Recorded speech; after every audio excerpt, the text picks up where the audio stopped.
ओम श्री गणेशाय नमः। ओम नमो भगवते वासुदेवाय। श्रीमद् भागवत में प्रथम स्कंद 19वां अध्याय प्रारंभ करते हैं। परीक्षित का अनशन व्रत और सुखदेव जी का आगमन। सूत जी कहते हैं, राजधानी में पहुंचने पर राजा परीक्षित को अपने उस निंदनीय कर्म के लिए बड़ा पश्चाताप हुआ। वे अत्यंत उदास हो गए और सोचने लगे, मैंने निरपराध एवं अपना तेज छिपाए हुए ब्राह्मण के साथ अनार्य पुरुषों के समान बड़ा नीच व्यवहार किया। यह बड़े खेद की बात है। अवश्य ही उन महात्मा के अपमान के फलस्वरूप शीघ्र से शीघ्र मुझ पर कोई घोर विपत्ति आवेगी। मैं भी ऐसा ही चाहता हूँ, क्योंकि उससे मेरे पाप का प्रायश्चित हो जाएगा और फिर कभी मैं ऐसा काम करने का दुस्साहस नहीं करूँगा। ब्राह्मणों की क्रोधाग्नि आज ही मेरे राज्य, सेना और भरे पूरे खजाने को जलाकर खाक कर दे, जिससे फिर कभी मुझ दुष्ट की ब्राह्मण, देवता और गौओं के प्रति ऐसी पाप बुद्धि ना हो। वे इस प्रकार चिंता कर ही रहे थे कि उन्हें मालूम हुआ ऋषि कुमार के शाप से तक्षक मुझे डसेगा। उन्हें वह धधकती हुई आग के समान तक्षक का डसना बहुत भला मालूम हुआ। उन्होंने सोचा कि बहुत दिनों से मैं संसार में आसक्त हो रहा था, अब मुझे शीघ्र वैराग्य होने का कारण प्राप्त हो गया। वे इस लोक और परलोक के भोगों को तो पहले से ही तुच्छ और त्याज्य समझते थे। अब उनका स्वरूपतः त्याग करके भगवान श्री कृष्ण के चरण कमलों की सेवा को ही सर्वोपरि मानकर आमरण अनशन व्रत लेकर वे गंगा तट पर बैठ गए। गंगा जी का जल भगवान श्री कृष्ण के चरण कमलों का वह पराग लेकर प्रवाहित होता है, जो श्रीमती तुलसी की गंध से मिश्रित है। यही कारण है कि वे लोकपालों के सहित ऊपर नीचे के समस्त लोकों को पवित्र करती हैं। कौन ऐसा मरणासन पुरुष होगा जो उनका सेवन ना करेगा। इस प्रकार गंगा जी के तट पर आमरण अनशन का निश्चय करके उन्होंने समस्त आसक्तियों का परित्याग कर दिया और वे मुनियों का व्रत स्वीकार करके अनन्य भाव से श्री कृष्ण के चरण कमलों का ध्यान करने लगे। उस समय त्रिलोकी को पवित्र करने वाले बड़े बड़े महानुभाव ऋषि मुनि अपने शिष्यों के साथ वहां पधारे। संतजन प्रायः तीर्थ यात्रा के बहाने स्वयं उन तीर्थ स्थानों को ही पवित्र करते हैं। उस समय वहां पर अत्रि, वशिष्ठ, च्यवन, शरद्वान, अरिष्टनेमि, भृगु, अंगिरा, पराशर, विश्वामित्र, परशुराम, उतथ्य, इंद्रप्रमद, इथमवाहा, मेधातिथि, देवल, आर्ष्टिश्रेण, भारद्वाज, गौतम, पिप्पलाद, मैत्रेय, और्व, कवश, अगस्त्य, भगवान व्यास, नारद तथा इनके अतिरिक्त और भी कई श्रेष्ठ देवर्षि, ब्रह्मऋषि तथा अरुणादि राजर्षि वर्यों का शुभागमन हुआ। इस प्रकार विभिन्न गोत्रों के मुख्य मुख्य ऋषियों को एकत्र देखकर राजा ने सबका यथा योग्य सत्कार किया और उनके चरणों पर सिर रखकर वंदना की। जब सब लोग आराम से अपने अपने आसनों पर बैठ गए, तब महाराज परीक्षित ने उन्हें फिर से प्रणाम किया और उनके सामने खड़े होकर शुद्ध हृदय से अंजलि बांधकर वे जो कुछ करना चाहते थे उसे सुनाने लगे। राजा परीक्षित ने कहा, अहो, समस्त राजाओं में हम धन्य हैं, धन्यतम हैं, क्योंकि अपने शील स्वभाव के कारण हम आप महापुरुषों के कृपा पात्र बन गए हैं।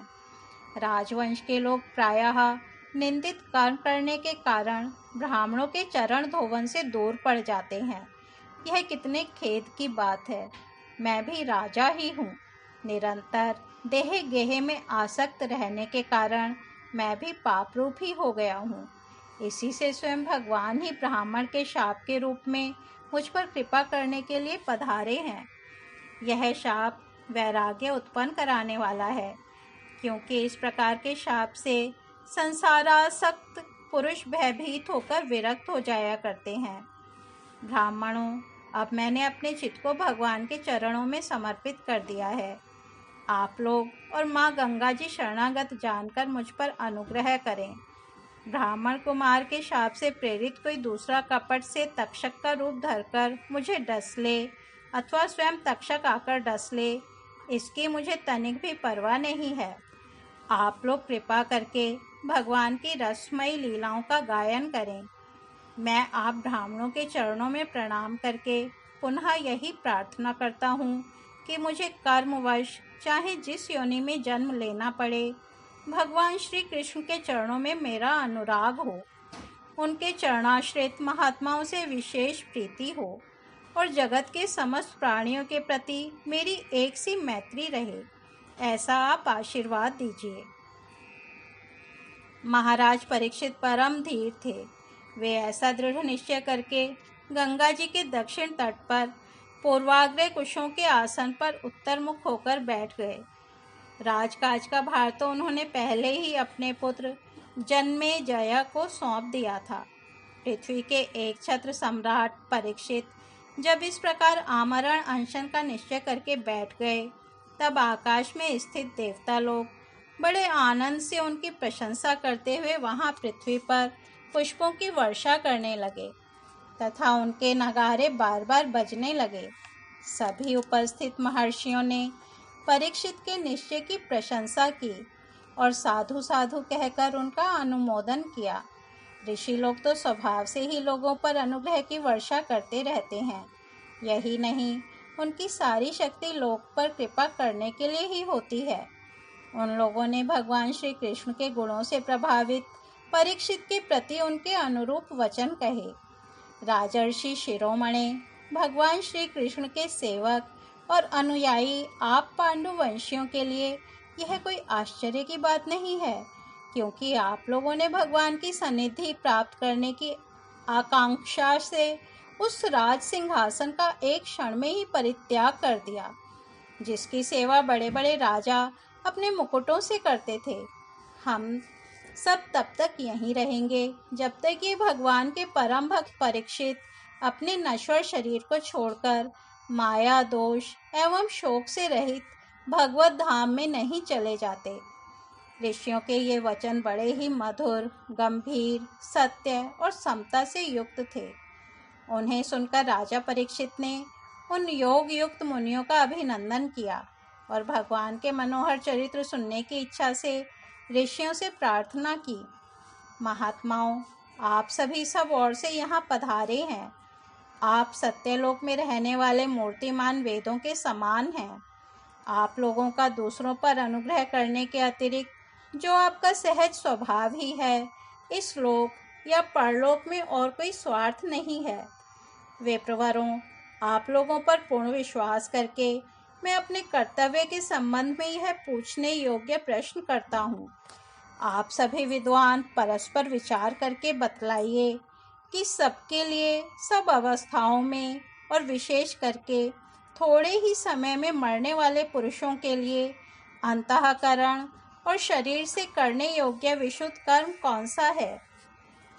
उसी समय पृथ्वी पर स्वेच्छा से विचरण करते हुए किसी की कोई अपेक्षा न रखने वाले व्यास नंदन भगवान श्री शुकदेव जी महाराज वहां प्रकट हो गए। वे वर्ण अथवा आश्रम के बाह्य चिन्हों से रहित एवं आत्मानुभूति में संतुष्ट थे। बच्चों और स्त्रियों ने उन्हें घेर रखा था।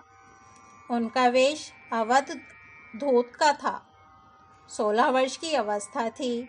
चरण, हाथ, जंघा, भुजाएं, कंधे, कपोल और अन्य सब अंग अत्यंत सुकुमार थे। नेत्र बड़े बड़े और मनोहर थे। नासिका कुछ ऊंची थी। कान बराबर थे। सुंदर भौहें थीं। इनसे मुख बड़ा ही शोभायमान हो रहा था। गला तो मानो सुंदर शंख ही था। हंसली ढकी हुई, छाती चौड़ी और उभरी हुई, नाभि भंवर के समान गहरी तथा उदर बड़ा ही सुंदर त्रिवली से युक्त था। लंबी लंबी भुजाएं थीं। मुख पर घुंघराले बाल बिखरे हुए थे। इस दिगंबर वेश में वे श्रेष्ठ देवता के समान तेजस्वी जान पड़ते थे। श्याम रंग था, चित्त को चुराने वाली भरी जवानी थी। वे शरीर की छटा और मधुर मुस्कान से स्त्रियों को सदा ही मनोहर जान पड़ते थे। यद्यपि उन्होंने अपने तेज को छिपा रखा था, फिर भी उनके लक्षण जानने वाले मुनियों ने उन्हें पहचान लिया और वे सबके सब अपने अपने आसन छोड़कर उनके सम्मान के लिए उठ खड़े हुए। राजा परीक्षित ने अतिथि रूप से पधारे हुए श्री सुखदेव जी को सिर झुकाकर प्रणाम किया और उनकी पूजा की। उनके स्वरूप को न जानने वाले बच्चे और स्त्रियां उनकी यह महिमा देखकर वहां से लौट गए। सबके द्वारा सम्मानित होकर श्री सुखदेव जी श्रेष्ठ आसन पर विराजमान हुए। ग्रह, नक्षत्र और तारों से घिरे हुए चंद्रमा के समान ब्रह्मऋषि, देवर्षि और राजर्षियों के समूह से आवृत श्री सुखदेव जी अत्यंत शोभायमान हुए। वास्तव में वे महात्माओं के भी आदरणीय थे। जब प्रखर बुद्धि श्री सुखदेव जी शांत भाव से बैठ गए, तब भगवान के परम भक्त परीक्षित ने उनके समीप आकर और चरणों पर सिर रखकर प्रणाम किया। फिर खड़े होकर हाथ जोड़कर नमस्कार किया। उसके पश्चात बड़ी मधुर वाणी से उनसे यह पूछा।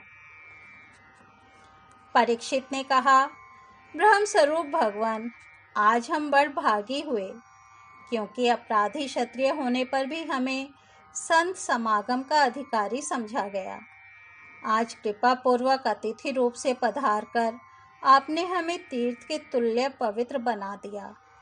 आप जैसे महात्माओं के स्मरण मात्र से ही गृहस्थों के घर तत्काल पवित्र हो जाते हैं। फिर दर्शन, स्पर्श, पाद प्रक्षालन और आसन दान आदि का सुअवसर मिलने पर तो कहना ही क्या। महायोगिन, जैसे भगवान विष्णु के सामने दैत्य लोग नहीं ठहरते, वैसे ही आपकी सान्निधि से बड़े बड़े पाप भी तुरंत नष्ट हो जाते हैं। अवश्य ही पांडवों के सुहृद भगवान श्री कृष्ण मुझ पर अत्यंत प्रसन्न हैं।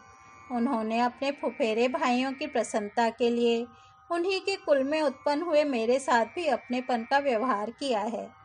भगवान श्री कृष्ण की कृपा न होती तो आप सरीखे एकांत वनवासी अव्यक्त गति परम सिद्ध पुरुष स्वयं पधार कर इस मृत्यु के समय हम जैसे प्राकृत मनुष्यों को क्यों दर्शन देते। आप योगियों के परम गुरु हैं, इसलिए मैं आपसे परम सिद्धि के स्वरूप और साधन के संबंध में प्रश्न कर रहा हूँ। जो पुरुष सर्वथा मरणासन है, उसको क्या करना चाहिए? भगवान, साथ ही यह भी बतलाइए कि मनुष्य मात्र को क्या करना चाहिए। वे किसका श्रवण, किसका जप, किसका स्मरण और किसका भजन करें तथा किसका त्याग करें। भगवत स्वरूप मुनिवर, आपका दर्शन अत्यंत दुर्लभ है, क्योंकि जितनी देर एक गाय दूही जाती है, गृहस्थों के घर पर उतनी देर भी तो आप नहीं ठहरते। सूत जी कहते हैं, जब राजा ने बड़ी ही मधुर वाणी में इस प्रकार संभाषण एवं प्रश्न किए, तब समस्त धर्मों के मर्मज्ञ व्यास नंदन भगवान श्री सुखदेव जी उनका उत्तर देने लगे। इति प्रथम स्कंध समाप्त। इस तरह श्रीमद् भागवत में प्रथम स्कंध का 19वां अध्याय समाप्त होता है। साथ ही प्रथम स्कंध भी समाप्त होता है। कल हम दूसरा स्कंध प्रारंभ करेंगे। तब तक के लिए विराम देते हैं। हरि ओम तत्सत।